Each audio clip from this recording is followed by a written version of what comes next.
Generative AI bisa mendefine atau bahkan merekomendasikan produk yang sesuai dengan kebutuhan penggunanya. Bahkan untuk produk-produk atau brand yang belum pernah Anda temui atau belum pernah Anda dengar sebelumnya. Publik mulai mempertanyakan independensi dari AI terkait rekomendasi produk yang dia berikan. Apakah dia dibayar untuk merekomendasikan produk itu atau bagaimana? Halo, saya Willy Pujo Hidayat dan sekarang ini Anda sedang mendengarkan Conversation Podcast, sebuah podcast tentang e-commerce. Jadi untuk teman-teman yang sudah lama mendengarkan podcast ini atau Conversation Podcast ini, sebelumnya hanya dalam format audio, sekarang kami juga mulai dalam format yang baru, yaitu dalam format audio visual. Jadi sekarang ada videonya juga, akan kami upload dalam bentuk video. Oke, tadinya mau di episode ke-50 ya, biar spesial, tapi kayaknya kejauhan, jadi kita mulai pendekin aja ke episode 43 ini. Oke. Dimulai dari birth of ChatGPT, the birth of ChatGPT. Jadi saat ini kita akan membahas tentang AI yang merekomendasikan produk ya oleh produk-produk dari e-commerce, seperti itu. Jadi kalau kita membahas tentang AI, mungkin kita kenal tentang ChatGPT atau Gemini gitu ya. Nah, ChatGPT ini setelah peluncurannya di bulan November 2022, itu sudah mendapatkan 1 juta pengguna dalam 5 hari. 1 juta pengguna dalam 5 hari. Dan dalam 2 bulan sudah mencapai 100 juta pengguna, bayangin. Itu banyak banget ya. Dan ini bisa diklaim sebagai industri atau implementasi teknologi yang sangat cepat, yang paling cepat terjadi dalam sejarah manusia.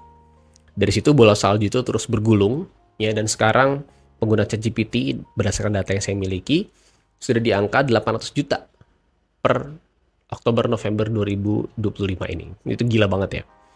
Lahirnya ChatGPT ini sama sekali merubah peta persaingan teknologi, khususnya teknologi mesin pencari. Dan sebagai juara bertahan, ya atau bahkan sampai dibilang monopoli ya, Google itu mulai gelisah menghadapi penggerusan pengguna seperti ini. Dengan ChatGPT, orang bisa menghindari pencarian yang tidak relevan, atau bahkan bisa menghindari iklan, gitu ya. Jadi kalau orang itu dulu harus menggunakan mesin pencari dan harus berkutat dengan hasil pencarian yang tidak relevan, sekarang mereka tidak hanya bisa menghindari itu, melainkan juga bisa menghindari iklan, gitu ya. Sekarang kita masuk ke bab Google Ads. 75% pendapatan Google itu dari Google Ads atau iklan. Kalau semua orang menggunakan generatif AI, alih-alih menggunakan search engine, maka ujungnya bisa berbahaya untuk Google, gitu ya. Karena mungkin nggak ada lagi orang yang pakai Google Search, ya, penggunanya menurun, dan orang nggak ada yang lagi iklan. Buat apa iklan kalau nggak ada penggunanya? Kalau penggunanya sedikit Google, maka pendapatan Google juga akan menurun, gitu ya. Pertanyaannya kan, apakah keberadaan iklan itu membantu para penggunanya atau malah vice versa gitu, atau malah bikin susah ya, atau malah mengganggu dan sebagainya. Oke, sampai situ aja ya, karena kalau kita nggak bisa berspekulasi ya, karena datanya tahun 2024 pendapatan Google atau dari Alphabet Inc. itu masih tumbuh ya, jadi nggak bisa dibilang kalau ada disruption. Itu mungkin ada ya, tapi belum sampai menurunkan pendapatan dari Google gitu ya. Jadi kalau Anda saat ini masih menggunakan Google, tidak ada yang salah. Yang masih menggunakan Google Ads tidak ada yang salah.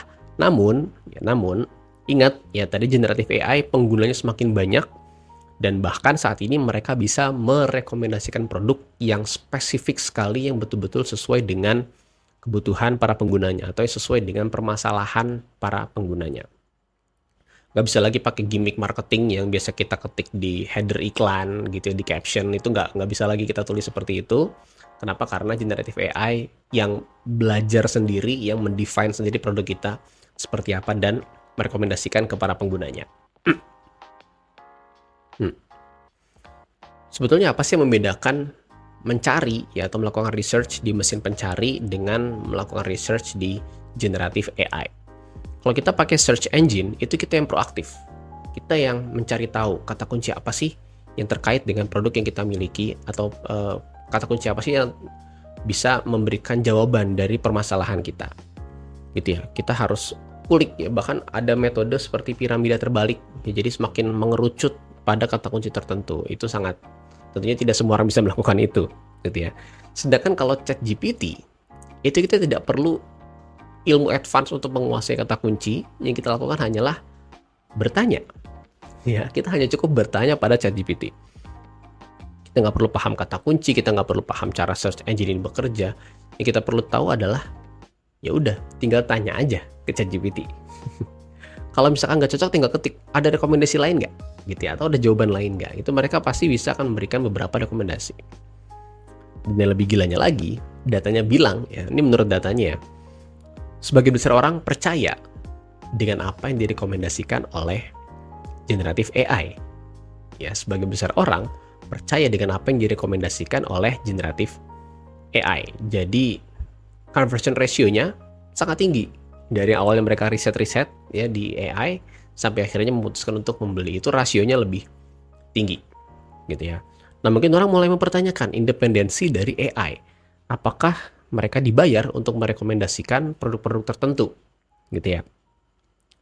Kalau teman-teman sudah pernah melakukan pencarian di ChatGPT atau di Gemini, itu saat mereka memunculkan produk, ya mereka akan tulis disclaimer di bawahnya. Mereka bilang, hasil pencarian kami ini independen, ya tanpa intervensi atau kerjasama dengan brand atau produk apapun, ya. Yaitu itu klaim mereka seperti itu kita terima, ya klaim mereka bahwa mereka independen.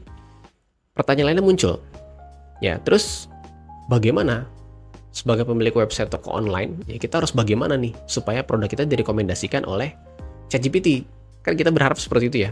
Kita berharap produk kita direkomendasikan oleh ChatGPT untuk orang-orang yang sedang mencari atau menghadapi masalah yang bisa diselesaikan dengan produk kita. Akhirnya muncul sebuah konsep yang namanya Generative Engine Optimization atau GEO. Jadi dalam dunia digital marketing, dulu ya kita kenal, sampai saat ini masih ya, kita kenal dengan yang namanya Search Engine Optimization atau SEO. Nah sekarang karena namanya Generative AI, maka istilahnya bergeser menjadi Generative Engine Optimization. Jadi Generative Engine sama Search Engine-nya sama, beda, yang samain hanya optimization-nya aja gitu ya. Gimana caranya? Sebetulnya yang perlu kita lakukan adalah, dalam tanda kutip ya, memahami bagaimana cara AI itu bekerja. Nggak perlu yang kompleks banget, yang advance banget, nggak perlu. Cukup fundamentalnya. Sekarang gini, pertanyaannya adalah dari mana sih AI belajar tentang data-data tersebut? Gitu ya, tentunya dari internet. Nah, dia itu seperti search engine, dia juga melakukan crawling. Dia merayapi semua website. Oke, termasuk website kita. Yang perlu kita lakukan adalah mendeskripsikan produk kita sedalam-dalamnya, sedetil-detilnya, se-clear mungkin, sehingga AI bisa mempelajari dan memahami betul unique selling point Anda apa, atau value proposition produk Anda apa, atau Anda punya positioning seperti apa. Itu tolong di-describe dengan baik di website sehingga AI bisa mempelajari sendiri. Ya, kita nggak bisa intervensi. Pelajari sendiri tentang apa sih yang produk Anda sajikan. Gitu. Jadi AI udah nggak akan berpikir lagi, oh website Anda adalah website yang jualan sepatu. Tidak hanya seperti itu. Ya, AI akan berpikir spesifik, lebih spesifik lagi dari itu. Dia akan baca semua data yang ada di website Anda, membaca data semua yang ada di sosial media Anda, dan dia bisa define sampai spesifik sekali. Contoh, ya. Jadi, oh ini website yang jualan sepatu lari yang memang didesain untuk mereka yang kakinya agak lebar di depan, yang kadang susah pas kalau pakai sepatu merek A dengan range harga X sampai Y. Kurang lebih seperti itu. Dalam banget ya, spesifik banget. Nah, kalau AI bisa tahu sampai sedalam itu, atau bahkan lebih dalam lagi dari itu, ya, mereka bisa dengan mudah merekomendasikan produk kita ke para penggunanya yang bertanya tentang permasalahan terkait. Jadi kalau dia nanya ke AI, mereka nggak akan bertanya, apa sih alternatif produk brand A gitu, enggak. Mereka akan mulai bertanya dengan keluhan. Contoh, kenapa ya kok kaki saya suka sakit kalau pakai produk merek A gitu. Nah, AI bisa jawab akhirnya, oh mungkin karena sepatunya nggak pas dengan kontur ya atau postur dari kaki kamu. Kamu bisa pakai produk B yang cocok untuk pelari pemula yang kakinya mungkin agak lebar. Kurang lebih seperti itulah. Dengan harga X sampai Y gitu ya. Jadi betul-betul bisa memberikan solusi dari permasalahan apa yang dibutuhkan oleh para penggunanya. Kacau banget ya. Hal itu mungkin sama sekali nggak bisa Anda temui di hasil pencarian search engine gitu ya. Nah, pertanyaannya lain lagi seperti ini. Terus gimana caranya generative engine optimization itu gimana gitu ya? Sejujurnya Ya sejujurnya tidak ada yang tahu, kita semua ini tidak ada yang tahu cara generatif AI ini bekerja itu seperti apa. Kecuali memang ada orang dalam, ya orang dalam pasti tahu ya. Tapi kita pakai logika aja, sebagaimana tadi saya sampaikan sebelumnya, kita harus paham fundamentalnya. Kurang lebih gimana sih cara dia bekerja itu seperti apa sih? Kalau dia merayapi semua website, berarti Anda harus memperkuat aset digital. Anda tidak bisa hanya menuliskan produk dan deskripsi seadanya aja tuh enggak. Anda nggak bisa nulis hanya layanan Anda punya layanan seperti apa, kemudian deskripsinya seperti sedikit saja tuh nggak bisa. Anda betul-betul harus define produk Anda dengan baik. Anda harus jelaskan unique selling point Anda apa. Anda harus jelaskan positioning Anda seperti apa. Anda harus jelaskan permasalahan apa sih yang bisa diselesaikan oleh produk Anda. Atau kenapa sih orang harus beli produk Anda di website Anda sendiri gitu ya. Kenapa harus beli di website Anda, tidak dibeli di website orang lain dan segala macam. Semakin dalam informasi yang diterima oleh AI, maka akan semakin mungkin, bukan semakin mudah ya, semakin mungkin bagi AI untuk merekomendasikan produk kita ke para penggunanya yang mungkin sedang menghadapi masalah-masalah yang bisa diselesaikan oleh produk yang kita miliki atau bisnis atau layanan yang saat ini kita miliki.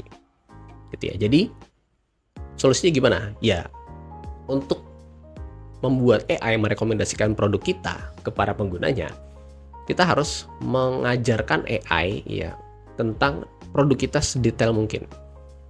Seperti tadi saya jelaskan sebelumnya, USP-nya seperti apa, value proposition-nya bagaimana, untuk segmentasi orang yang seperti apa, berapa harganya, kalau bisa ada stoknya mungkin bisa dijelaskan berapa stoknya gitu ya. Itu semakin dalam, bahkan kalau Anda kalau teman-teman punya sosial media, itu juga harus saling melengkapi antara website dengan sosial media. Supaya apa? Supaya bisa sinkron. Akhirnya AI semakin dalam, semakin tahu produk Anda dengan baik, dan dia tidak sungkan untuk merekomendasikan produk Anda ke para penggunanya yang mungkin membutuhkan solusi dari produk yang saat ini Anda miliki. Oke, jadi itu aja episode kali ini.